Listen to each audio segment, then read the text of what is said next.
Hi viewers, welcome to our channel. ప్రస్తుతం మనతో పాటు సీనియర్ జర్నలిస్ట్ దాము బాలా సార్ ఉన్నారు. వారితో మాట్లాడదాం. నమస్కారం నమస్తే. సార్. సత్యవేడు ఎమ్మెల్యే ఆదిమూలం కేసులో ఒక ట్విస్ట్ చోటు చేసుకుంది సార్. మనం అప్పట్లో చూసాం, పెద్ద హల్చల్ చేసింది. ఒక మహిళ తనపై అత్యాచారం చేశాడని చెప్పేసి అతని మీద కంప్లైంట్ చేసింది.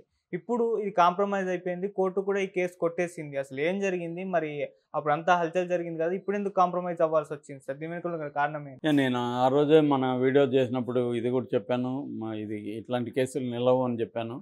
సో, జనరల్‌గా ఏందంటే ఇప్పుడు మనం జానీ మాస్టర్ కేసు కూడా నేను చెప్పాను. అది జరుగుతుంది, కావాలంటే చూడండి. వీళ్ళు అమ్మాయిలు కంప్లెయింట్లు ఇచ్చేది కూడా ఎందుకు ఇస్తారంటే ఏదో సెటిల్ అవుదామని ఇస్తారు. వాడి మీద నిజంగా వీళ్ళకి అన్యాయం జరిగింది, దాని మీద చర్య తీసుకోమని వాళ్ళకి కూడా ఏమి ఉండదు. ఉంటే 5 ఏళ్ల పాటు ఆ అమ్మాయి ఆహ్, ఈ మాస్టర్‌తో ఎందుకుంటది? 5 ఏళ్ళు ఉనిందంటేనే ఉనింది. ఆమె చాలా హ్యాపీగా మాట్లాడుతుంది. 2022లో కూడా ఆగస్టు 22 ఈ యథారాజ తథా ప్రజల్లో కూడా హ్యాపీగా మాట్లాడుతుంది. అంటే క్లియర్‌గా ఏమైందంటే ఇతనితో ఉనింది, ఇతనికి కావాల్సింది తనిచ్చింది, తనకు కావాల్సినట్టుగా అతను హెల్ప్ చేశాడు. ఇవన్నీ జరిగింది. కాకపోతే ఇక్కడ ఇంకో ఇంకొంత ఎక్కువ ఇతను హామీలు ఇచ్చుండొచ్చు. ఈ అమ్మాయి ఎక్కువ ఎక్స్‌పెక్ట్ చేసుండొచ్చు. అట్లాగే వీళ్ళ మధ్య కొంత ఎమోషనల్ డ్రామా కూడా ఉండొచ్చు. ఎందుకంటే ఇతను పెద్దవాడు, 21 ఏళ్ళ ఆహ్, సీనియరు ఇతను. ఆ అమ్మాయి ఇప్పుడు 21, తనకి 42. సో, ఆ అమ్మాయి వేరే అఫైర్‌లు కూడా తన ఈక్వల్ ఏజ్ వాళ్ళతో అఫైర్‌లు కూడా ఉండొచ్చు. అలాంటి ఎమోషనల్ డ్రామా కూడా ఉంటది. ఈ ఓవరాల్‌గా ఆ అమ్మాయి మొత్తానికి తన మీద కేసు పెట్టింది. ఇప్పుడేమవుతుంది, ఈ కేసుని మేనేజ్ చేసుకోవాలంటే ఆ అమ్మాయిని వీళ్ళు మేనేజ్ చేసుకొని అమ్మాయికి డబ్బులో ఇంకోటో ఇచ్చి ఆహ్, రాజీ పోవాలి. అది తప్ప దీన్ని లీగల్‌గా ఎదుర్కోవాలంటే చాలా కష్టమైన విషయం. పోక్సో కేసు కాబట్టి రేపొద్దున పొరపాటున ఏమన్నా ప్రూవ్ అయితే అతను మినిమమ్ 20 ఏళ్ళు పడుతుంది జైలు నుంచి బయట రావడానికి. ఓకే. కాబట్టి మేనేజ్ చేసుకుంటారు. అందుకని ఇప్పుడు 20 ఏళ్ళ జీవితం ఉంటే అతను ఈ 10,00,00,000 ఆ అమ్మాయికి ఇప్పుడు 10,00,00,000 ఇస్తారనుకో ఎగ్జాంపుల్‌కి. ఆ 10,00,00,000 అతను సంపాదించుకోగలడు. ఎందుకంటే అతను చాలా సక్సెస్‌ఫుల్ కొరియోగ్రాఫరు. కాబట్టి పోతే పోయిందనుకోని సెటిల్ చేసుకొని జరుగుతుంది. సేమ్ ఆదిమూలంలో జరిగింది. ఆదిమూలం కేసు ఏంటి? కోనేటి ఆదిమూలం ఆయన సత్యవేడు దళిత ఎమ్మెల్యే, రిజర్వ్డ్ కాన్స్టిట్యుయెన్సీ. గతంలో వైసీపీలో ఉన్నాడు 2019 నుంచి 24 వరకు. తర్వాత ఆయనకి టికెట్ జగన్ రిజెక్ట్ చేశాడు. నీ మీద సర్వే చేసాం, నువ్వు గెలవు అని చెప్పి చెప్పారు. దాంతో ఆయన అక్కడున్న పెద్దిరెడ్డి రామచంద్రారెడ్డి మీద తీవ్ర ఆరోపణలు చేశాడు. అతను సత్యవేడు నియోజకవర్గంలో అంతా కూడా మొత్తం వనరులంతా కొల్లగొట్టాడు. ఇసుక కావచ్చు, ఇక్కడున్న వనరులన్నీ. నేను దళితుడు కాబట్టి నా మీద కక్ష కట్టాడు, ఇవన్నీ చెప్పాడు. ఈ లోపల చంద్రబాబు ఆఫర్ ఇచ్చాడు. చంద్రబాబు పార్టీలో తెలుగుదేశంలో చేరాడు. టికెట్ ఇచ్చారు, గెలిచారు. అప్పుడు ఈయన వైసీపీలో ఉన్నప్పుడు వరలక్ష్మి అని మహిళా విభాగానికి, తెలుగుదేశం మహిళా విభాగానికి జిల్లా అధ్యక్షురాలు. సో, తిరుపతి జిల్లా. ఆమె కేవీవీపురం అని అక్కడ మండలం ఉంటుంది. ఆమె ఆ ఊరు. సో, ఆమె ఇతనితో గతంలో పోరాటం చేసింది. దాని తర్వాత ఇతను తెలుగుదేశంలోకి వస్తున్నప్పుడు కూడా ఆమె గట్టిగా వ్యతిరేకించింది. అట్లా వాళ్ళిద్దరి మధ్య ఫ్రిక్షన్ ఉంది, గొడవలున్నాయి. ఓకే. ఆ తర్వాత టికెట్ ఇచ్చిన తర్వాత ఆమె గెలుపు కోసం కృషి చేశానని చెప్తుంది. నిజంగా చేసిందా లేదో మనకు తెలీదు. ఏదేమైనా వీళ్ళిద్దరి మధ్య గొడవలు ఉన్నమాట వాస్తవం. ఈ క్రమంలో ఆమె సడన్‌గా ఒకరోజు హైదరాబాదు ప్రెస్ క్లబ్‌కి వచ్చి ఇక్కడ మీటింగ్ పెట్టింది. ముసుగేసుకొని వచ్చి ఒక వీడియో కూడా మీడియాకి రిలీజ్ చేసింది. ఆ వీడియోలో ఒక హోటల్‌లో ఆదిమూలం ఒక అమ్మాయితో శృంగారంలో ఉన్న దృశ్యాలున్నాయి. సో, ఇది ఆహ్, భీమాస్ ప్యారడైజ్‌లో చేశారు. నన్ను మొత్తం 3 సార్లు వెళ్ళాను. సో, ఫస్ట్ టైం వెళ్ళిన తర్వాత ఇట్లా నన్ను లోపరుచుకున్నాడు, బెదిరించాడు. దాని తర్వాత లోపరుచుకున్నాడు. అది నా భర్తకు తెలిసింది. ఎందుకంటే అర్ధరాత్రి మెసేజ్‌లు, ఫోన్‌లు చేసేవాడు. భర్తకు తెలిస్తే భర్తకి నేను కన్ఫెస్ అయ్యాను. దాంతో ఆయన సలహా ఇచ్చాడు, "నువ్వు కెమెరా తీసుకెళ్ళు, వాడిని రికార్డ్ చేయి, బయట పెడదాం" అని చెప్పాడు. నేను పెన్ కెమెరా ఇచ్చాడు నాకు. పెన్ కెమెరాతో రికార్డ్ చేశాను. సో, ఇది నాకు అన్యాయం జరిగింది. అతను నన్ను బెదిరించి ఇట్లా లొంగదీసుకున్నాడు అనేది ఆమె చెప్పింది. దీనికి స్పందించిన తెలుగుదేశం ఇమ్మీడియేట్‌గా పల్లా శ్రీనివాస్ అధ్యక్షుడి పేరుతో దాన్ని ఆయన్ను సస్పెండ్ చేశారు. ఫర్దర్ ఎంక్వైరీ వరకు ఒక ఫ్యాక్ట్ ఫైండింగ్ కమిటీ వేశారు.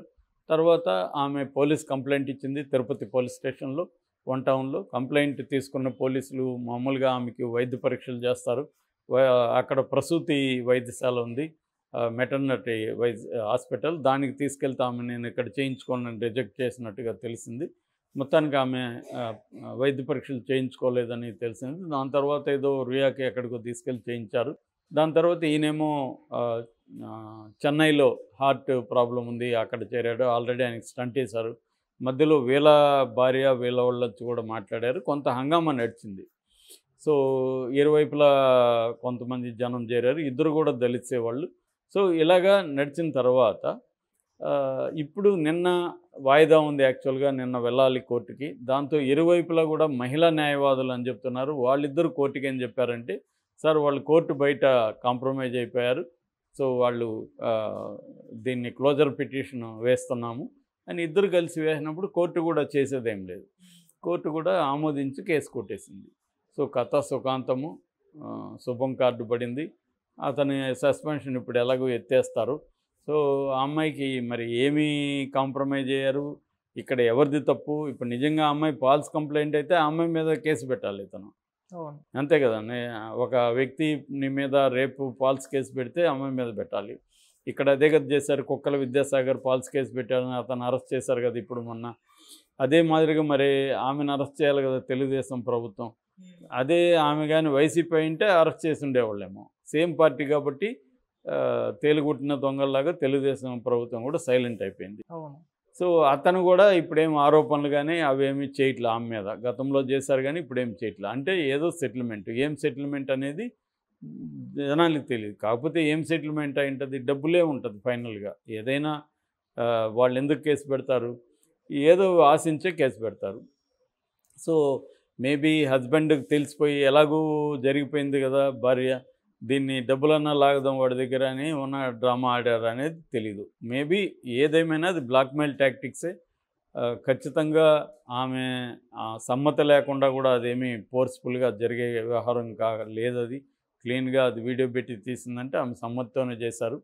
ఏదేమైనా దాన్ని ఉపయోగించుకొని భర్తకు తెలిసిపోయింది కాబట్టి ఒక డ్రామా ఆడి డబ్బులు లాగడానికే చేసినట్టుగా తెలుగుదేశం వర్గాలు కూడా చెప్తున్నాయి. ఇదంతా డ్రామా సార్, అది మనోడు ఏదో అఫైర్ అయితే ఉన్నట్టుగానే ఉంది, కానీ దాన్ని భర్తకు తెలిసిపోయేసరికి ఆమె ఏదో ఒక డ్రామా ఆడింది. దాంతో భర్త వాడికి కూడా అర్థమైంది, కానీ దీని నుంచి డబ్బులన్నా లాగదాంలే అని అతను ప్లే చేసినట్టున్నాడు అనేది ఇన్సైడ్ వర్గాలు మాటలు. సో ఇలాగా ఓవరాల్గా ఏంటంటే ఫైనల్గా ఆమె పెట్టిన కేసుని ఆమె ఉపసంహరించింది. అంటే ఇప్పుడు మన న్యాయస్థానాలు కూడా ఎలా ఉంటాయంటే ఇద్దరు కాంప్రమైజ్ పోనీలో కేసు పోయింది కదా అనుకుంటారు వాళ్ళు కూడా. ఎందుకంటే వాళ్ళకి కేసుల ప్రెజరు విపరీతంగా ఉంటాయి. దీన్ని మరి ఎందుకు ఫాల్స్ కేసు పెట్టింది, ఆమె ఫాల్స్ కేసు అయితే అది ఇది వాళ్ళు అదేంతో లేదు. పార్టీలు కోర్టు బయట సెటిల్మెంట్ అనేది వెరీ వెరీ కామన్. ముఖ్యంగా సివిల్ మ్యాటర్స్లో విపరీతంగా కోర్టు బయట సెటిల్మెంట్లు. చాలామంది అడ్వకేట్లు అసలు కోర్టుకి జీవితంలో రారు, సెటిల్మెంట్లకే వాళ్ళు ట్రై చేస్తూ ఉంటారు. ఎందుకంటే సెటిల్మెంట్లు ఈజీ వ్యవహారం, దాంట్లో డబ్బులు కూడా బాగా వస్తాయి. సో ఇప్పుడు ఇద్దరు అడ్వకేట్లకు కూడా డబ్బులు ఇచ్చి ఉంటారు ఇద్దరు. అట్లాగే పోలీసులకి కేసు విత్డ్రా చేసుకోవాలి, వాళ్ళకి కొంత డబ్బులు ఇవ్వాలి. సో ఈ మేనేజ్ చేసుకొని ఆది మూల్యం చెల్లించినట్టుగా మనకు కనబడుతుంది ఇక్కడ. ఆమె విక్టిమ్ పేరుతో ఆమెకి ఏదో కొంత లబ్ధి అయితే చేకూరింది, ఆది మూలంకి కొంత చెల్లించుకోవాలన్న పరిస్థితి. రాజకీయాల్లో ఉన్నప్పుడు ఇలాంటివి తప్పవు. సో అదే జరిగింది. మామూలుగా ఇలాంటి కేసుల్లో అదే జరుగుతాయి. మన జానీ మాస్టర్ కేసులో కూడా మనం గొంతు దించుకొని చాలామంది జానీ మాస్టర్ అన్యాయం అని ఇవన్నీ మాట్లాడుతున్నారు. ఫైనల్గా జరిగేది అదే. మనకి శ్రీరెడ్డి కేసు కూడా తెలుసు కదా. శ్రీరెడ్డి చాలా అన్యాయాలు జరిగింది, ఇవన్నీ చేసింది, మహిళా సంఘాలను సపోర్ట్ చేశారు. ఫైనల్గా గుట్టు చప్పుడు కాకుండా ఆమె వాళ్ళ దగ్గర డబ్బులు తీసుకొని చెన్నై చెక్కేసింది. సో కథ సుఖాంతం. ఇదే జరుగుతాయి మామూలుగా. ఎక్కువసార్లు జరిగేవి ఇదే. నిజంగా రేపు జరుగుంటే అప్పుడే కంప్లైంట్ ఇవ్వాలి. మన జానీ మాస్టర్ విషయంలో కూడా ఆమె 2019లోనూ కానీ ఇచ్చుంటే దానికి ఒక క్రెడిబిలిటీ ఉండేది. ఈ 5 ఏళ్ల తర్వాత ఇప్పుడు వచ్చి ఆమె అనేక సార్లు పొగిడి మీడియా ముందు డ్యాన్స్ వీడియోలు అంతా చూసి